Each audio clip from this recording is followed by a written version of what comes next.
प्रिय छात्रों नमस्कार। आप सभी को आपके अपने YouTube चैनल संस्कार कोचिंग सेंटर में स्वागत है। मैं हूं सत्येंद्र सर और आज आप लोगों को क्लास 10th का पहला चैप्टर प्रकाश का परावर्तन से संबंधित हम क्वेश्चन बताने वाले हैं, जिसका 20 नंबर का क्वेश्चन हम स्थिति पर संबंधित आप लोगों को पहला स्थिति अवतल दर्पण के ध्रुवी और मुख्य फोकस एफ के बीच वस्तु को रखकर देखे थे तो कैसा प्रतिबिंब बना था, उसी से संबंधित मैं 20 का 2 नंबर स्थिति को लेकर के यहाँ पर आया हूँ। तो पहले सवाल या स्थिति को मैं पढ़ देता हूँ, उसके बाद में आपको चित्र वाइज समझाऊंगा। तो आइए, दूसरा स्थिति है जब वस्तु को अवतल दर्पण के मुख्य फोकस एफ पर रखी जाती है तो दर्पण पर बने प्रतिबिंब की प्रकृति बताएं। यानी कल जो हम देखे थे वह मुख्य फोकस एफ और ध्रुव पी के बीच में वस्तु को रख कर देखे थे तो उसका प्रतिबिंब जो है काल्पनिक बना था और वस्तु से बड़ा और सीधा प्रतिबिंब बना था। लेकिन आज यह दूसरा स्थिति है कि वस्तु को मुख्य फोकस एफ पर रखा जाएगा तो उसका प्रतिबिंब की प्रकृति कैसी होगी। तो आइए सबसे पहले हम आंसर को देखना चाहेंगे। जब वस्तु को अवतल दर्पण के मुख्य फोकस एफ पर रखी जाती है तो वस्तु का प्रतिबिंब अनंत पर बनता है और यह प्रतिबिंब वास्तविक बनता है, उल्टा बनता है और वस्तु से बहुत ही बड़ा बनता है। यहाँ चित्र के माध्यम से आप लोग समझेंगे। इस चित्र में आप देख रहे हैं कि यह एक अवतल दर्पण है और इसका मुख्य अक्ष है और यह ध्रुव पी और यहाँ पर मुख्य फोकस है और यहाँ वक्रता केंद्र है। परंतु इसको नियमानुसार से हम पढ़ेंगे। अवतल दर्पण के नियमानुसार जो प्रतिबिंब बनता है उसी के बारे में हम लोग डिटेल्स में यहाँ पर जानेंगे। तो प्रिय छात्रों, आप सभी देख रहे हैं कि यहाँ पर एक वस्तु रखी गई है ए बी और ए बी वस्तु को हम नियमानुसार से जब मुख्य अक्ष के समानांतर जब प्रकाश की किरणें आती हैं तो अवतल दर्पण पर परावर्तित होकर मुख्य फोकस एफ से होकर निकल जाती हैं। परंतु दूसरे नियम में हम पढ़े थे कि जब प्रकाश की किरणें जो वक्रता केंद्र से होकर जाती है तो दर्पण से परावर्तित होकर पुनः उसी मार्ग में लौट आती है। तो यहाँ ए बी वस्तु का जो प्रतिबिंब बना वह अनंत पर बना और वस्तु से बहुत ही बड़ा प्रतिबिंब बना। तो यहाँ ए बी वस्तु जो है वह मुख्य अक्ष के ऊपर रखा गया था, परंतु यह प्रतिबिंब नीचे बन रहा है अर्थात उल्टा बनेगा और ये वास्तविक कटान से बना है, इसलिए यह वास्तविक प्रतिबिंब बनेगा और वस्तु से बहुत ही बड़ा प्रतिबिंब बनेगा। तो प्यारे बच्चों, इसको समझ में आ गया होगा। तो आप लोग आइए अब तीसरे स्थिति के बारे में हम लोग जानते हैं। तीसरा स्थिति है जब वस्तु को अवतल दर्पण के वक्रता केंद्र C और मुख्य फोकस F के बीच रखी जाती है तो उसमें बने प्रतिबिंब की प्रकृति बताना है। यानी कि अब वस्तु को हम मुख्य फोकस F पर न रख करके मुख्य फोकस F और वक्रता केंद्र C के बीच में रखेंगे तो उसका प्रतिबिंब कैसा बनेगा। जब कोई वस्तु को अवतल दर्पण के वक्रता केंद्र C और मुख्य फोकस F के बीच रखी जाती है तो उसका प्रतिबिंब वक्रता केंद्र C और अनंत के बीच वास्तविक, उल्टा और वस्तु से बड़ा प्रतिबिंब बनता है। आइए हम चित्र के माध्यम से इसे समझते हैं। यह चित्र दिया हुआ है, यह चित्र के माध्यम से आप लोग अच्छे तरीके से समझ जाइएगा। इस चित्र में देखेंगे तो यह एक अवतल दर्पण है और इस अवतल दर्पण के वक्रता केंद्र C और मुख्य अक्ष F के बीच में ए बी वस्तु रखी गई है।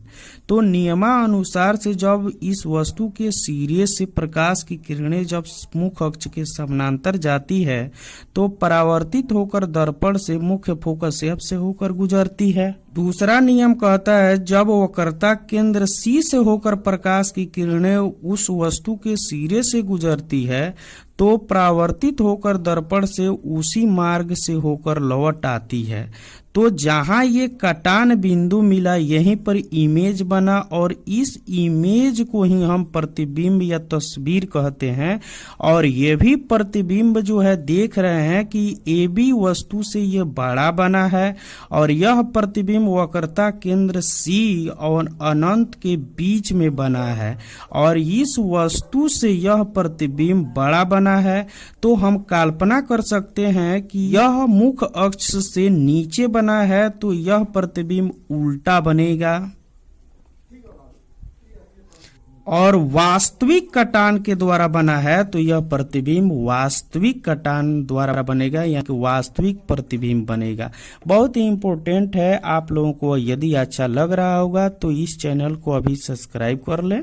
आइए अब हम चौथा स्थिति के बारे में हम समझने की कोशिश करते हैं। जब किसी वस्तु को अवतल दर्पण के वक्रता केंद्र C पर रखी जाती है, बिल्कुल C पर यानी वक्रता केंद्र पर ही रखी जाती है वस्तु को, तो दर्पण में बने प्रतिबिंब की प्रकृति बताना है।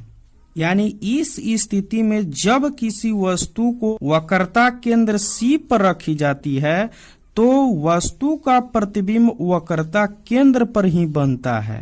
यह प्रतिबिंब वास्तविक बनता है, उल्टा बनता है और वस्तु के बराबर बनता है।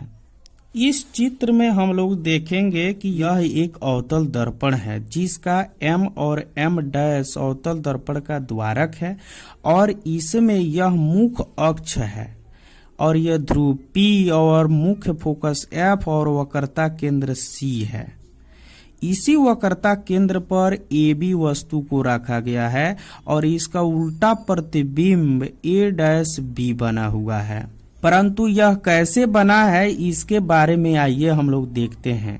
जैसे कि वस्तु के सिरे से जब यह मुख्य अक्ष के समानांतर प्रकाश की किरणें AN जाती है तो अवतल दर्पण से परावर्तित होकर मुख्य फोकस F से होकर गुजर जाती है। परंतु तीसरा नियम अवतल दर्पण में हम पढ़े थे कि जब इसके सिरे से प्रकाश की किरणें जब मुख्य फोकस से होकर अवतल दर्पण के परावर्तक सतह पर आती है तो वह परावर्तित होकर मुख्य अक्ष के समानांतर हो जाती है और इन दोनों के कटान बिंदु जहां पर मिलता है वहां पर ही इमेज बनता है।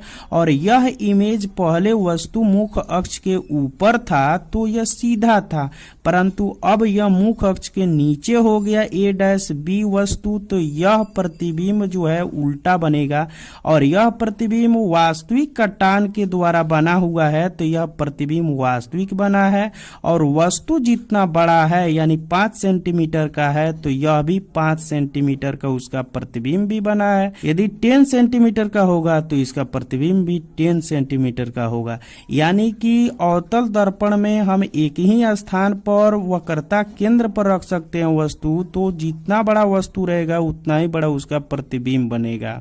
यह दिमाग में नोट कर लेंगे क्योंकि यह सवाल बहुत बार पूछ चुका है कि अवतल दर्पण के किस स्थान पर वस्तु को रखा जाएगा तो उसका प्रतिबिंब वास्तविक उल्टा और वस्तु के बराबर प्रतिबिंब मिलेगा। तो वह स्थिति है वक्रता केंद्र, आप ध्यान में रखेंगे। आइए हम 5वां और 6 नंबर पॉइंट पर हम ध्यान देते हैं तो आप लोग देखते चलिए। जब किसी वस्तु को वक्रता केंद्र C और अनंत के बीच हो तो उसकी प्रकृति कैसा और कहाँ उसका प्रतिबिंब बनेगा। जब किसी वस्तु को अवतल दर्पण के वक्रता केंद्र C और अनंत के बीच रखी जाती है तो उस वस्तु का प्रतिबिंब वक्रता केंद्र C और मुख्य फोकस F के बीच बनता है। यह प्रतिबिंब वास्तविक बनता है, उल्टा बनता है और वस्तु से बहुत ही छोटा बनता है। प्यारे बच्चों, इस चित्र में आप लोग देखेंगे तो यह एक अवतल दर्पण है और यह मुख्य अक्ष है और मुख्य अक्ष से थोड़ा दूर जाने पर यह अनंत बिंदु होता है, यानी कि यह बहुत दूर वस्तु रखी जाएगी। लेकिन मुख्य अक्ष के समानांतर आ रही प्रकाश की किरणें जब अवतल दर्पण के परावर्तक सतह पर पड़ता है तो वह टकराकर या परावर्तित होकर मुख्य फोकस एफ से होकर गुजर जाता है। परंतु अवतल दर्पण के द्वितीय नियम में हमने देखा था कि जब प्रकाश की किरणें वक्रता केंद्र से होकर जाती है तो वह पुनः दर्पण से टकराकर उसी मार्ग में लौट आई है।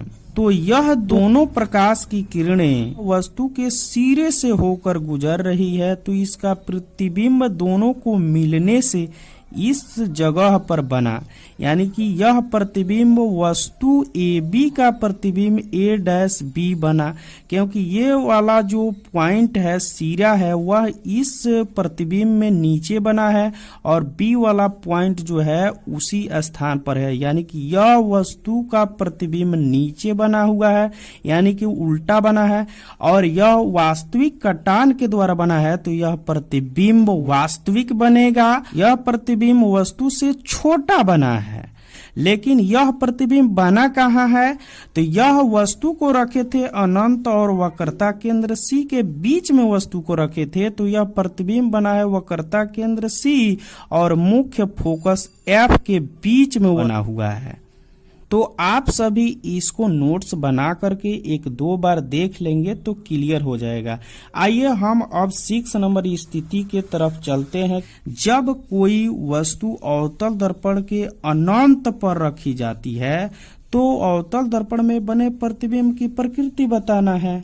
सिंपल है, जब वस्तु को अनंत पर रखेंगे तो उसका प्रतिबिंब बहुत छोटा बनता है, क्योंकि सूर्य तो बहुत अनंत है, वो दूर है, अनंत बिंदु पर है, लेकिन उसका प्रतिबिंब हमको कैसा दिखाई दे रहा है, बहुत छोटा दिखाई दे रहा है। तो आइए सबसे पहले मैं इसको पढ़ देता हूँ, आप लोगों को याद तो हो गया होगा कि जब कोई वस्तु अवतल दर्पण के अनंत पर हो तो अवतल दर्पण में बने प्रतिबिंब मुख्य फोकस एफ पर बनता है। यह प्रतिबिंब वास्तविक बनता है, उल्टा बनता है और वस्तु से अत्यंत ही छोटा होता है। इस चित्र के माध्यम से आप लोग सुस्पष्ट रूप से समझ जाएंगे। तो आइए देखते हैं इस चित्र को। यहाँ पर देखिए सूर्य का चित्र बनाए हैं यहाँ, और इस सूर्य के यहाँ पर तमाम जो है प्रकाश की किरणें आ रही हैं, लेकिन यह मुख्य अक्ष के समानांतर आ रही है। लेकिन यह प्रकाश की किरणें एक ऊपरी सिरे से हमने अवतल दर्पण पर गुजारा है और यह निचली सिरे से एक अवतल दर्पण पर गुजारा है। दोनों प्रतिबिंब टकरा कर या परावर्तित होकर मुख्य फोकस एफ पर काटती है या प्रतीत होती है। यह प्रतिबिंब तो ऊपर वाला हिस्सा नीचे आ जाएगा और नीचे वाला हिस्सा ऊपर चला जाएगा, यानी कि उल्टा प्रतिबिंब बनेगा और वस्तु से बहुत छोटा प्रतिबिंब बनेगा, यानी कि अनंत पर कोई वस्तु रखा जाएगा तो यह प्रतिबिंब बहुत छोटा बनेगा और अवतल दर्पण के सामने ही यह प्रतिबिंब मुख्य फोकस एफ पर बनेगा। ध्यान रखेंगे, मुख्य फोकस एफ पर यह प्रतिबिंब बनेगा।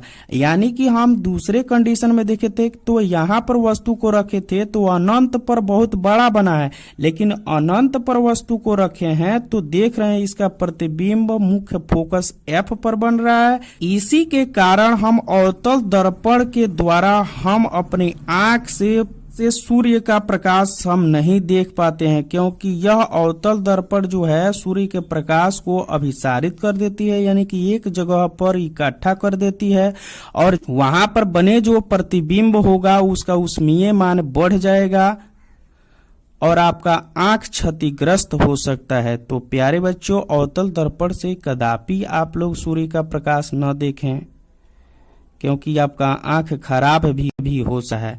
तो प्रिय छात्रों, आप सभी को यह वीडियो अच्छा लगा होगा तो इस चैनल को लाइक, सब्सक्राइब और कमेंट जरूर करें। धन्यवाद।